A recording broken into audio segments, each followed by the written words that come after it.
Chapter 3. I stood in the field. In my hands were 2 pairs of dice, a gift. Not from my father, who'd never think of it. Not from my mother, who sometimes did not know me. I could not remember who had given them to me. A visiting king? A favor-currying noble? They were carved from ivory, inset with onyx, smooth under my thumb. It was late summer, and I was panting with my run from the palace. Since the day of the races, I had been appointed a man to train me in all of our athletic arts, boxing, sword and spear, discus. But I had escaped him and glowed with the giddy lightness of solitude. It was the first time I had been alone in weeks. Then the boy appeared. His name was Ch9, and he was the son of a nobleman who was often at the palace, older, larger, and unpleasantly fleshy. His eyes had caught the flash of the dice in my palm. He leered at me, held out his hand. "Let me see them." No. I did not want his fingers on them, grubby and thick, and I was the prince, however small. Did I not even have this right? But these noble sons were used to me doing whatever they wished. They knew my father would not intervene. "I want them." He didn't bother to threaten me yet. I hated him for it. I should be worth threatening. "No." He stepped forward. "Let me have them. They're mine." I grew teeth. I snapped like the dogs who fight for our table scraps. He reached to take them, and I shoved him backwards. He stumbled, and I was glad. He would not get what was mine. "Hey!" He was angry. I was so small. I was rumored to be simple. If he backed down now, it would be a dishonor. He advanced on me, face red. Without meaning to, I stepped back. He smirked then. "Coward." "I am no coward." My voice rose and my skin went hot. "Your father thinks you are." His words were deliberate, as if he were savoring them. "I heard him tell my father so." He did not. But I knew he had. The boy stepped closer. He lifted a fist. "Are you calling me a liar?" I knew that he would hit me now. He was just waiting for an excuse. I could imagine the way my father would have said it. Coward. I planted my hands on his chest and shoved as hard as I could. Our land was one of grass and wheat. Tumbles should not hurt. I was making excuses. It was also a land of rocks. His head thudded dully against stone, and I saw the surprised pop of his eyes. The ground around him began to bleed. I stared, my throat closing in horror at what I had done. I had not seen the death of a human before. Yes, the bulls and the goats, even the bloodless gasping of fish. And I'd seen it in paintings, tapestries, the black figures burned into our platters. But I had not seen this. The rattle of it, the choke and scrabble, the smell of the flux. I fled. Sometime later, they found me by the gnarled ankles of an olive tree. I was limp and pale, surrounded by my own vomit. The dice were gone, lost in my flight. My father stared down angrily at me, his lips drawn back to show his yellowing teeth. He gestured, and the servants lifted me and carried me inside. The boy's family demanded immediate exile or death. They were powerful, and this was their eldest son. They might permit a king to burn their fields or rape their daughters as long as payment was made, but you did not touch a man's sons. For this, the nobles would riot. We all knew the rules. We clung to them to avoid the anarchy that was always a hair's breadth away. Blood feud. The servants made the sign against evil. My father had spent his life scrabbling to keep his kingdom and would not risk losing it over such a son as me when heirs and the wombs that bore them were so easy to come by. So he agreed. I would be exiled and fostered in another man's kingdom. In exchange for my weight in gold, they would rear me to manhood.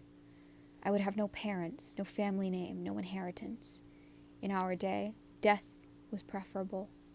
But my father was a practical man. My weight in gold was less than the expense of the lavish funeral my death would have demanded. This was how I came to be 10 and an orphan.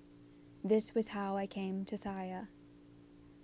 Tiny, gemstone-sized Thaya was the smallest of our countries, set in a northern crook of land between the ridges of Mount Orthes and the sea. Its king, Peleus, was one of those men whom the gods love, not divine himself, but clever, brave, handsome, and excelling all his peers in piety.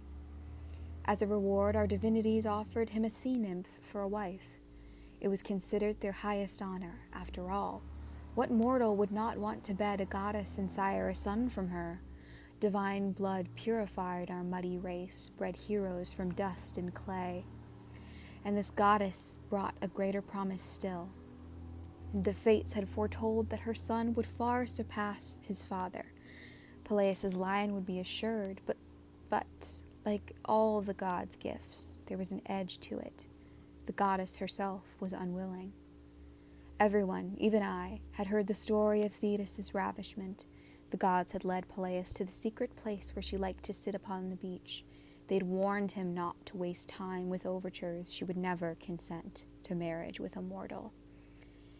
They warned him, too, what would come once he had caught her. For the nymph Thetis was wily like her father Proteus, the slippery old man of the sea, and she knew how to make her skin flow into 1,000 different shapes of fur and feather and flesh.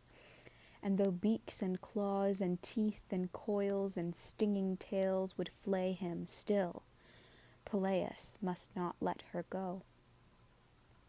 Peleus was a pious and obedient man and did all that the gods instructed him to do. He waited for her to emerge from the slate-colored waves, hair black and long as a horse's tail. Then he seized her, holding on despite her violent struggles, squeezing until they were both exhausted, breathless, and sand-scraped. The blood from the wounds she had given him mixed with the smears of lost maidenhood on her thighs. Her resistance mattered no longer.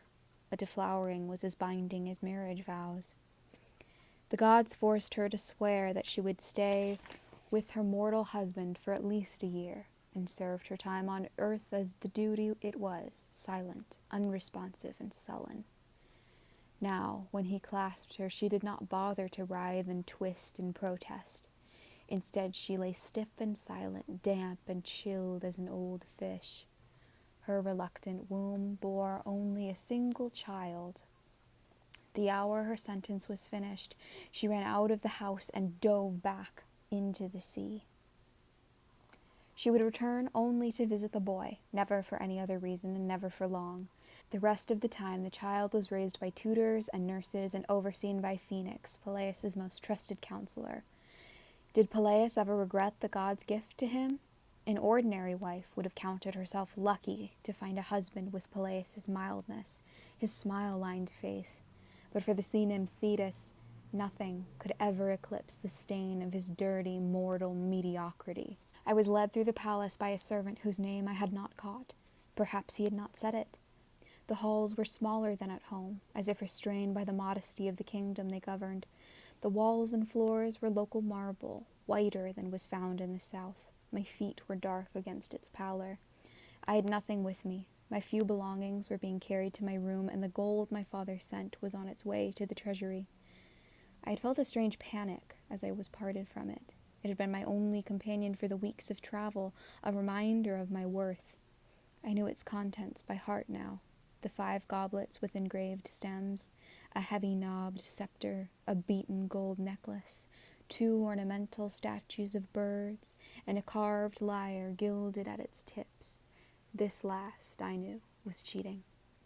Wood was cheap and plentiful and heavy and took up space that should have been used for gold. Yet the lyre was so beautiful, no one could object to it. It had been a piece of my mother's dowry.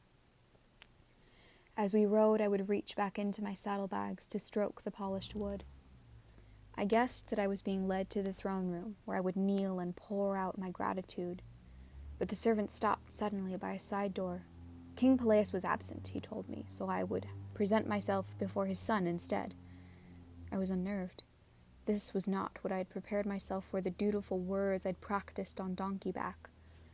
Peleus' son. I could still remember the dark wreath against his bright hair, the way his pink soles had flashed along the track. That is what a son should be. He was lying on his back on a wide, pillowed bench, balancing a lyre on his stomach. Idly he plucked at it. He did not hear me enter, or he did not choose to look. This is how I first began to understand my place here. Until this moment I had been a prince, expected and announced. Now I was negligible. I took another step forward, scuffling my feet, and his head lolled to the side to regard me. In the 5 years since I had seen him, he had outgrown his babyish roundness. I gaped at the cold shock of his beauty, deep green eyes, features fine as a girl's. It struck me from a sudden springing dislike.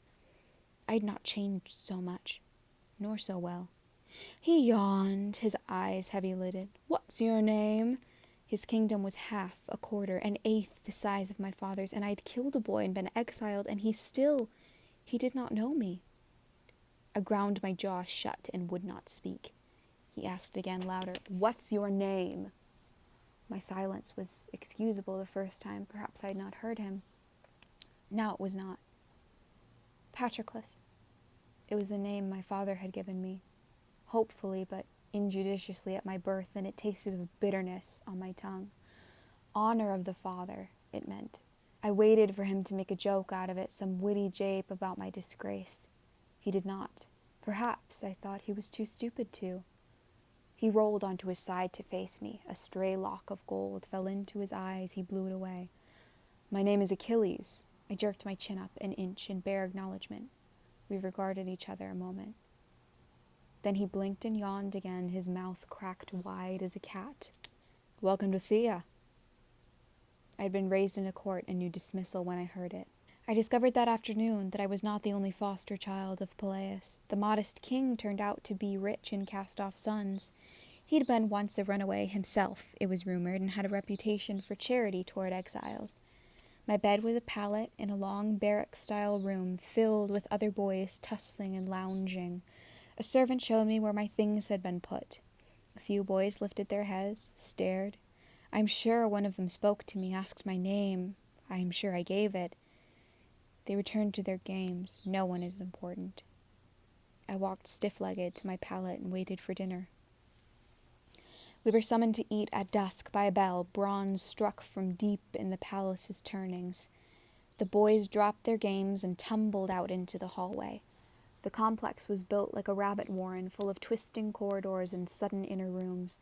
I nearly tripped over the heels of the boy in front of me, fearful of being left behind and lost.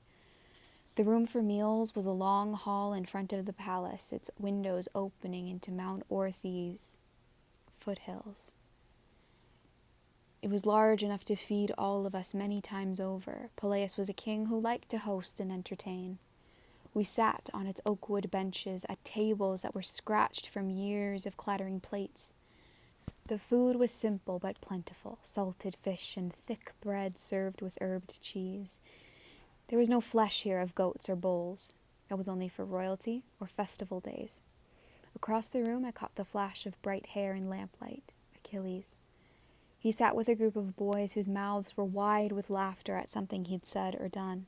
That is what a prince should be. I stared down at my bread, its coarse grains that rubbed rough against my fingers. After dinner we were allowed to do as we liked. Some boys were gathering in a corner for a game. "Do you want to play?" one asked. His hair was still hung in childhood curls. He was younger than I. "Play?" "Dice." He opened his hand to show them, carved bone flecked with black dye. I started step backwards. "No," I said, too loudly. He blinked in surprise. "All right." He shrugged and was gone. That night I dreamed of the dead boy, his skull cracked like an egg against the ground. He has followed me.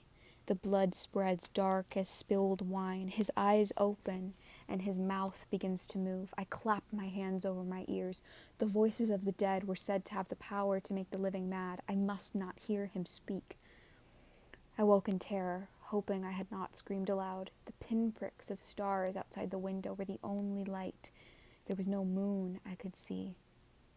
My breathing was harsh in the silence, and the marsh reed ticking of the mattress crackled softly beneath me, rubbing its thin fingers against my back. The presence of the other boys did not comfort me. Our dead come for their vengeance regardless of witnesses.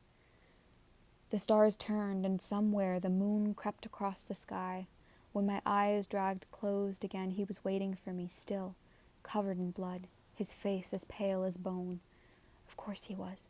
No soul wished to be sent early to the endless gloom of our underworld. Exile might satisfy the anger of the living, but it did not appease the dead. I woke, sandy-eyed, my limbs heavy and dull. The other boys surged around me, dressing for breakfast, eager for the day. Word had spread quickly of my strangeness, and the younger boy did not approach me again with dice or anything else. At breakfast, my fingers pushed bread between my lips and my throat swallowed. Milk was poured for me. I drank it. Afterwards, we were led into the dusty sun of the practice yards for training in spear and sword. Here is where I tasted the full truth of Peleus' kindness. Well trained and indebted, we would one day make him a fine army. I was given a spear, and a calloused hand corrected my grip, then corrected it again. I threw and grazed the edge of the oak tree target. The master blew out a breath and passed me a second spear. My eyes traveled over the other boys, searching for Peleus' son. He was not there. I sighted once more at the oak, its bark pitted and cracked, oozing sap from punctures. I threw.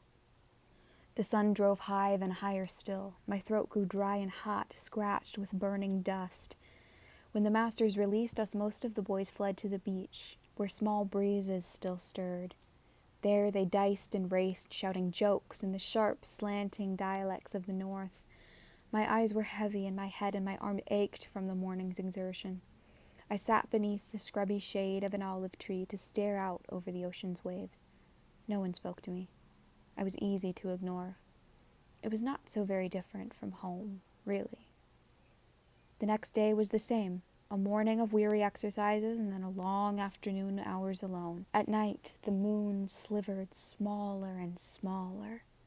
I stared until I could see it, even when I closed my eyes, the yellow curve bright against the dark of my eyelids. I hoped that it might keep the visions of the boy at bay. Our goddess of the moon is gifted with magic, with power over the dead. She could banish the dreams if she wished. She did not. The boy came, night after night, with his staring eyes and splintered skull. Sometimes he turned and showed me the hole in his head where the soft mass of his brain hung loose. Sometimes he reached for me. I would wake, choking on my horror, and stare at the darkness until dawn. Chapter 4.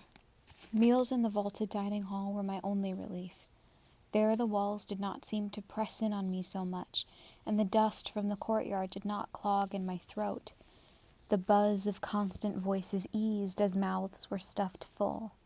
I could sit with my food alone and breathe again.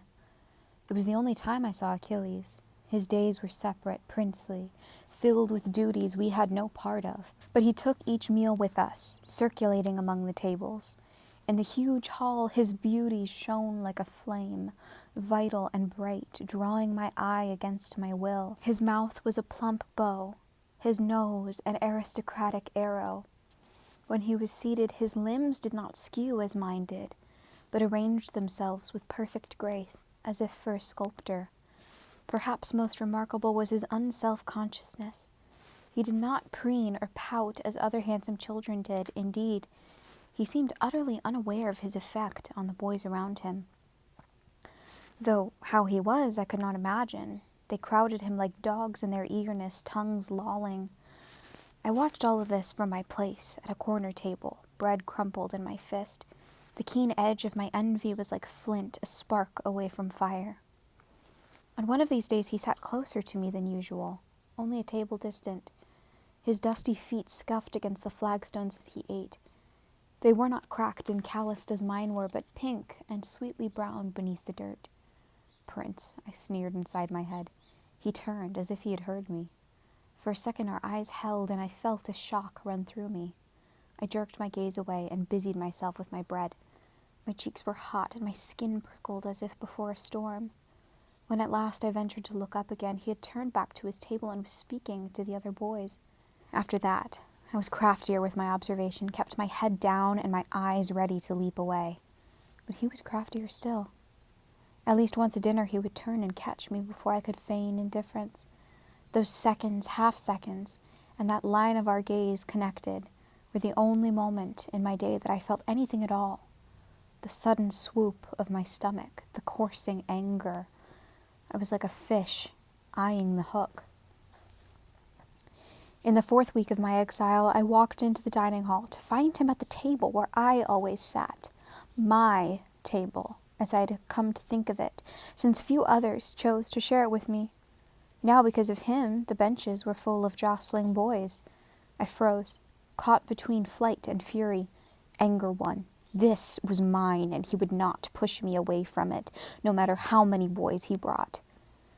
I sat at the last empty space, my shoulders tensed as if for a fight. Across the table, the boys postured and prattled about a spear and a bird that had died on the beach and the spring races. I did not hear them. His presence was like a stone in my shoe, impossible to ignore.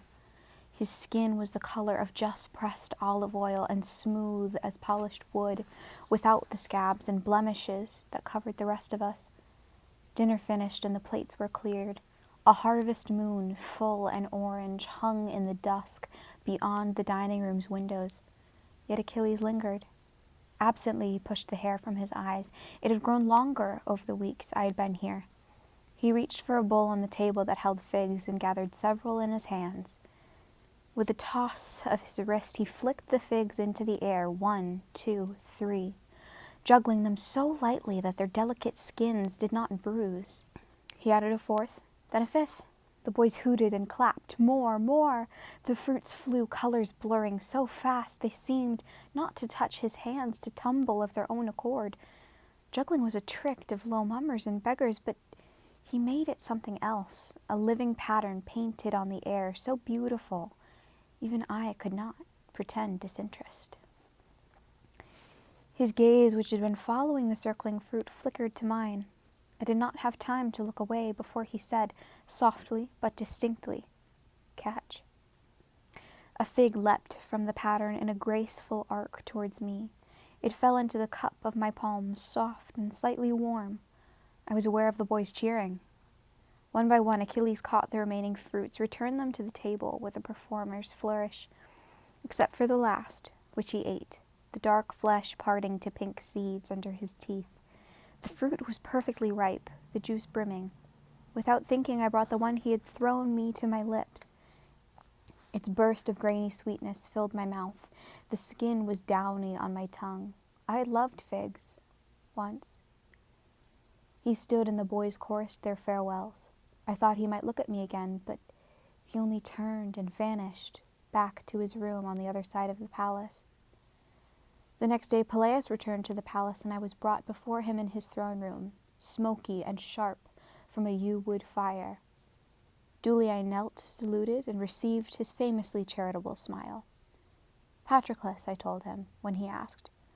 I was almost accustomed to it now, the bareness of my name without my father's behind it. Peleus nodded. He seemed old to me, bent over, but he was no more than 50, my father's age. He did not look like a man who could have conquered a goddess or produced a child such as Achilles. He did not look like a man who would have conquered a goddess or produced such a child as Achilles. "You are here because you killed a boy. You understand this?" This was the cruelty of adults.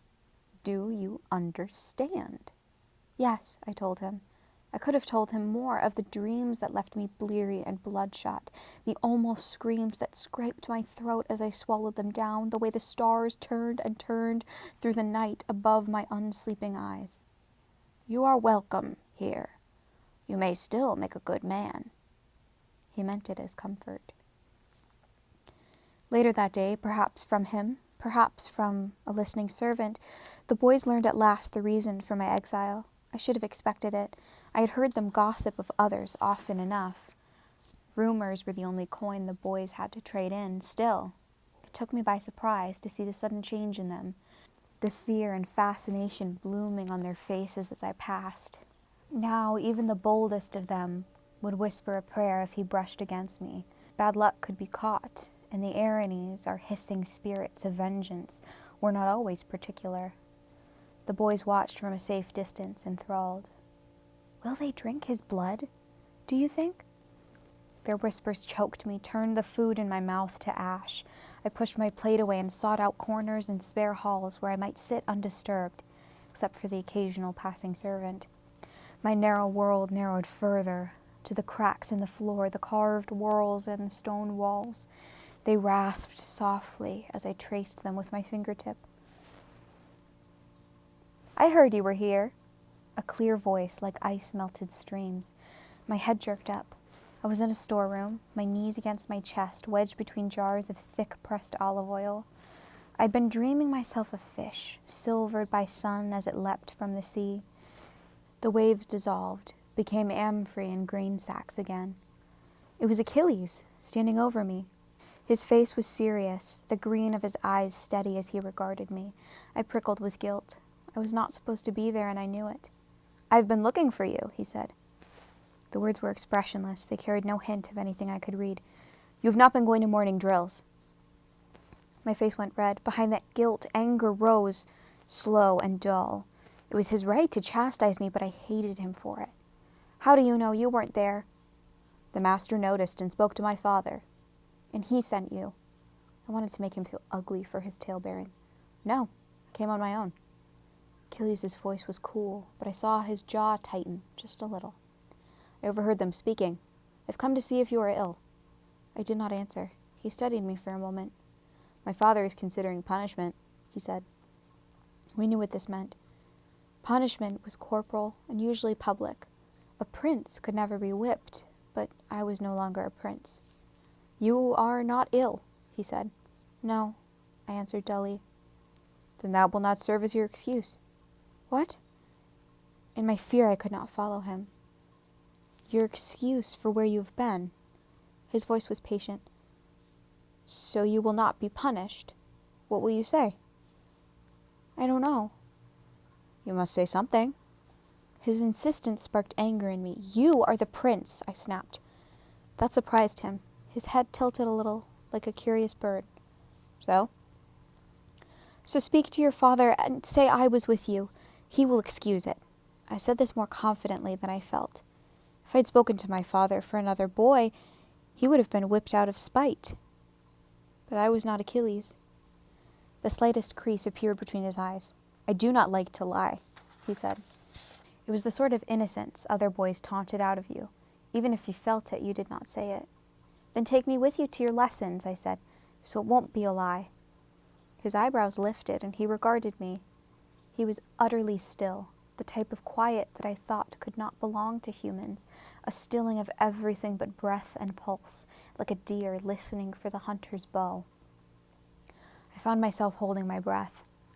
Then something shifted in his face, a decision. "Come," he said. "Where?" I was wary. Perhaps now I would be punished for suggesting deceit. "To my lyre lesson. So, as you say, it will not be a lie." "After we will speak with my father." "Now?" "Yes. Why not?" He watched me curious. Why not?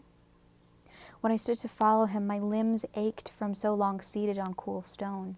My chest trilled with something I could not quite name. Escape and danger and hope, all at once. We walked in silence through the winding halls and came at length to a small room, holding only a large chest and stools for sitting. Achilles gestured to one, and I went to it. Leather pulled taut over a spare wooden frame. A musician's chair. I had seen them only when bards came, infrequently, to play at my father's fireside. Achilles opened the chest. He pulled a lyre from it and held it to me. "I don't play," I told him. His forehead wrinkled at this. "Never." Strangely, I found myself not wishing to disappoint him. My father did not like music. "So, your father is not here." I took the lyre. It was cool to the touch and smooth. I slid my fingers over the strings, heard the humming almost note. It was the lyre I had seen him with the first day I came. Achilles bent again into the trunk, pulled out a second instrument, and came to join me. He settled it on his knees. The wood was carved in golden and shone with careful keeping. It was my mother's lyre, the one my father had sent as part of my price. Achilles plucked a string. The note rose warm, resonant, sweetly pure. My mother had always pulled her chair close to the bards when they came. So close, my father would scowl and the servants would whisper. I remembered suddenly the dark gleam of her eyes in the firelight as she watched the bard's hands. The look on her face was like thirst. Achilles plucked another string, and a note rang out deeper than the other. His hand reached for a peg, turned it. "That is my mother's lyre," I almost said. But the words were in my mouth, and behind them others crowded close. "That is my lyre." But I did not speak. What would he say to such a statement? The lyre was his now. I swallowed, my throat dry. "It is beautiful. My father gave it to me," he said carelessly. Only the way his fingers held it, so gently, stopped me from rising in rage. He did not notice. "You can hold it, if you like." The wood would be smooth and known as my own skin. "No," I said through the ache in my chest. "I will not cry in front of him." He started to say something, but at that moment the teacher entered, a man of indeterminate middle age. He had the calloused hands of a musician and carried his own lyre carved of dark walnut. "Who is this?" he asked. His voice was harsh and loud, a musician but not a singer. "This is Patroclus," Achilles said. "He does not play, but he will learn." "Not on that instrument." The man's hand swooped down to pluck the lyre from my hands. Instinctively, my fingers tightened on it. It was not as beautiful as my mother's lyre, but it was still a princely instrument. I did not want to give it up. I did not have to. Achilles had caught him by the wrist mid-reach. "Yes, on that instrument, if he likes." The man was angry, but said no more. Achilles released him, and he sat stiffly. "Begin," he said. Achilles nodded and bent over the lyre. I did not have time to wonder about his intervention. His fingers touched the strings, and all my thoughts were displaced. The sound was pure and sweet as water, bright as lemons. It was like no music I had ever heard before. It had warmth as a fire does, a texture and weight like polished ivory. It buoyed and soothed at once. A few hairs slipped forward to hang over his eyes as he played. They were fine as lyre strings themselves and shone. He stopped, pushed back his hair, and turned to me. "Now you." I shook my head, full to spilling. I could not play now, not ever if I could listen to him play instead. "You play," I said. Achilles returned to his strings. The music rose again. This time he sang also, weaving his own accompaniment with a clear, rich treble. His head fell back a little, exposing his throat, supple and fawn-skinned soft. A small smile lifted the left corner of his mouth. Without meaning to, I found myself leaning forward. When at last he ceased, my chest felt strangely hollowed. I watched him rise to replace the lyres, close the trunk. He bid farewell to the teacher, who turned and left. It took me a long moment before I came back to myself, to notice he was waiting for me. "We will go see my father now." I did not quite trust myself to speak, so I nodded and followed him out of the room and up the twisting hallways to the king.